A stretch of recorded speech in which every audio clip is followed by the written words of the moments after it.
Welcome to the CitrusTV.net exclusive of Cuse Countdown as we take a look at Syracuse's home matchup with the USF Bulls. With analysts Dan Cohen and Russ Reed, I'm Dan Gerard. The Orange can clinch a share of the Big East regular season title with a win on Wednesday. Nice goal to have, but not the ultimate goal when it's all said and done. Certainly the measuring stick for this team is going to be the hardware in April. It certainly confirms that they are the best team in the Big East, but look out for teams like Marquette and Georgetown to give them a run. Close games against them in the regular season. Yeah, and I think it's important, too, they take this game very seriously because this leads them down the path to that #1 seed and avoiding Kentucky as long as possible until that Final Four. Yeah, certainly in the running for that overall #1 seed for the NCAA tournament. Well, let's get to the warm-ups here. A little three-man weave, throw some rapid-fire questions at you both. Syracuse's rebounding been a major issue the last few games. Going up against South Florida's defensive rebounding, who do you got in that matchup? I have to take USF. Syracuse is minus 23 in the rebounding department over their last 4 games, and they're minus 18 on the offensive glass. Just too many second-chance opportunities, Russ. Yeah, I'm going to have to take USF, too, here, Dan. They've got 5 players with 4+ rebounds.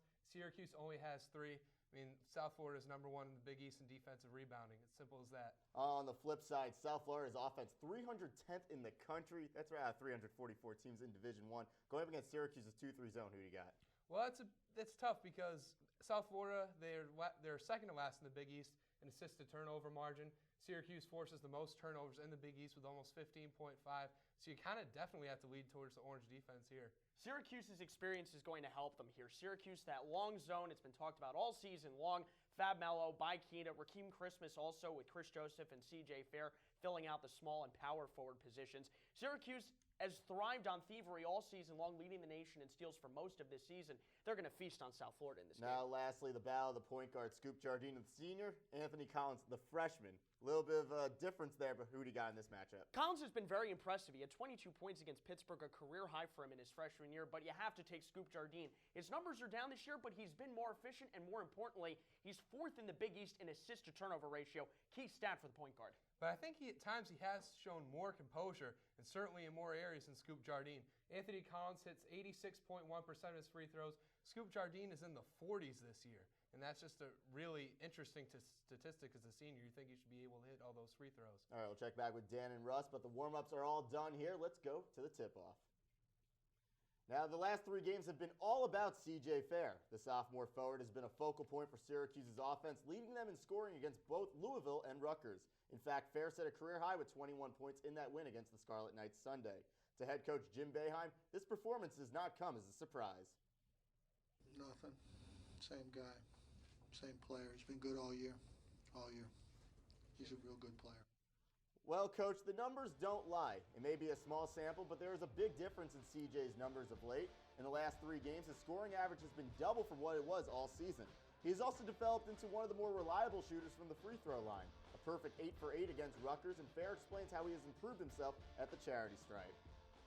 This whole week I was every day free throw shooting after practice and just getting up shots, and it's all about once I made my first 2, I just try to get a rhythm, and I knew I was going to knock them down.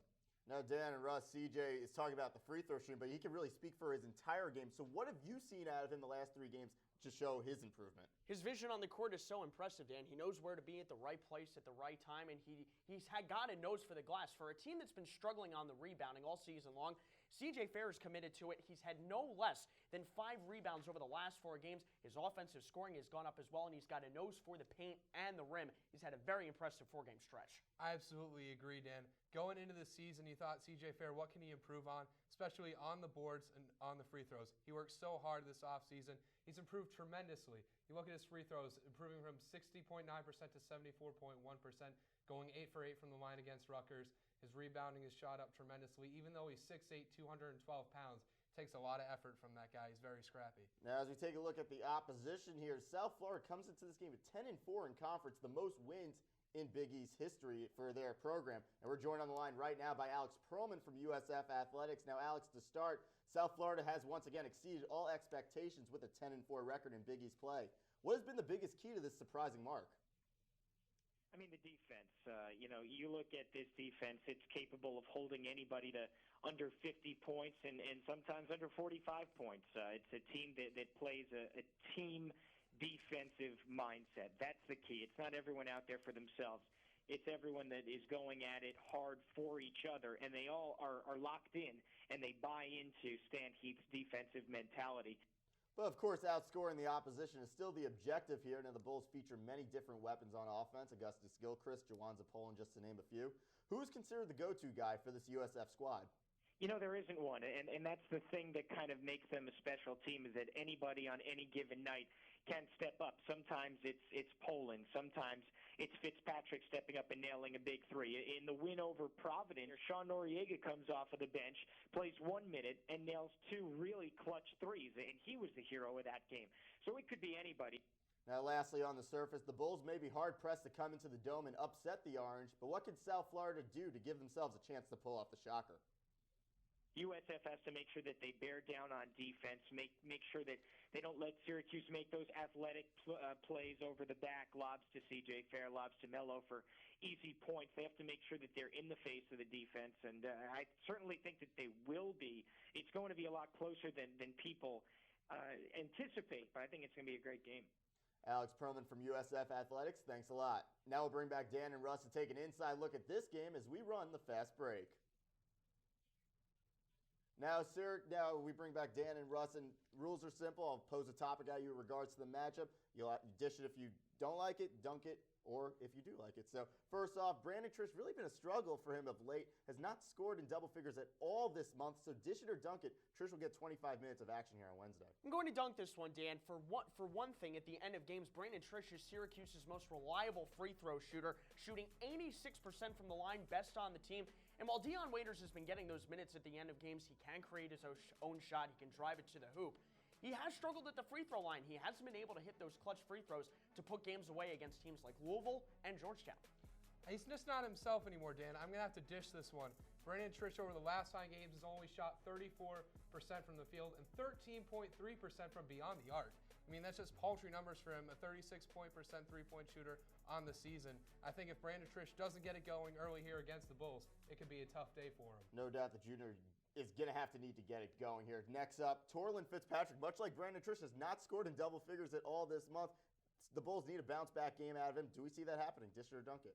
I think so. I think Torlin Fitzpatrick, he has the capability of stretching this 2-3 zone. He shoots 41% from beyond the arc for this Bulls team, and I think that also will benefit the Bulls in another facet. That'll give Augustus Gilchrist more opportunities on the inside one-on-one against Fab Mello. Maybe get Fab into some foul trouble early on. Fitzpatrick can pack the stat sheet, Russ, but I'm going to have to dish this one. Syracuse is going to tighten up that interior defense. Against Rutgers, Gilvitas Baruta feasted on guys like Fab Mello, Baikitas, C.J. Fair. Syracuse is going to tighten up that interior defense in the low post, seal off those passing lanes for a guy like Fitzpatrick. He does have the raw talent, but I think Syracuse's defensive options in this game are just going to be too much. All right, finally, Syracuse has played tight games of late. Now, it builds character for this team as we move forward to March, but I think you'd like to see them get off to a fast start. So dish it or dunk it, you actually see that occurring. Dunking this one. Syracuse has struggled in the first 4 or 5 minutes of games. They did look strong a few weeks back against Pittsburgh in that game, but since then, they have struggled out of the gate. Games against Georgetown and Louisville, where they struggled on the offensive end, but 2 tough road wins for SU. The Dome is going to be a welcome sight. They have to get off to a fast start, and I think they will, Russ. I think if you look at the first 10 minutes of the last 2 games, and each game against Rutgers and Louisville, it was a struggle for Syracuse. I'm going to have to dish this one. And, I mean, they've only had 16 points against Rutgers to start off in the first 10 minutes and 7 against Louisville. That's unacceptable for a team that scores 76 points per game and is contending for a national title. Well, Syracuse, if they're going to want to get off to that hot start, they're going to need some players going into this game on Wednesday. Who are your X factors? Going to take Fab Mello. His numbers are down over the last few games on scoring, blocking, and in the rebounding departments. Fab has struggled over the last few games, and the big men that he's gone up against have given him problems. Gilvitas Baruta of Rutgers, Gorgie Zhang of Louisville. They've dominated him inside, and Fab Mello has struggled. He's been getting guys like Chris Joseph and C.J. Fair and Scoop Jardine involved in the offense. But Fab Mello has to shore up his game on both ends of the floor if Syracuse has to have a chance in the Big East tournament and in the NCAA tournament, and it starts this week against USF. Well, guys, I'm going to have to go with Dion Waiters. In the past 2 games, Dion Waiters has struggled. He's only averaged 7 points per game in the last 2 games, and also he's only had 1 steal in the last 2 games combined. And for a guy that averages 2 steals a game and gets the Orange offense going into that transition offense that they like to play, it's really important against especially a turnover team like USF, turnover-prone team.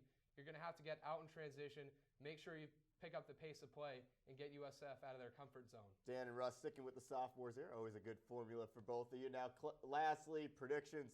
You'd be hard-pressed to think Syracuse will lose this game. It's going to be a low-scoring game. These are two strong defensive teams. I see Syracuse win 70-58, and it will also be interesting to see what the Platinum uniforms look like, see if they have a factor in the final score. Syracuse by 12. I'm sure the Platinum uniforms will get a lot of people's attention, Dan, but I'll be focusing on the game as well. It's going to be low-scoring. I'm going to have to go 65-54 SU. I think Fab Mel and CJ Fair can limit some of the rebounding success of the Bulls in this matchup. Platinum uniforms. Like it, don't like it? Oh, absolutely not. No, I'm not a big fan.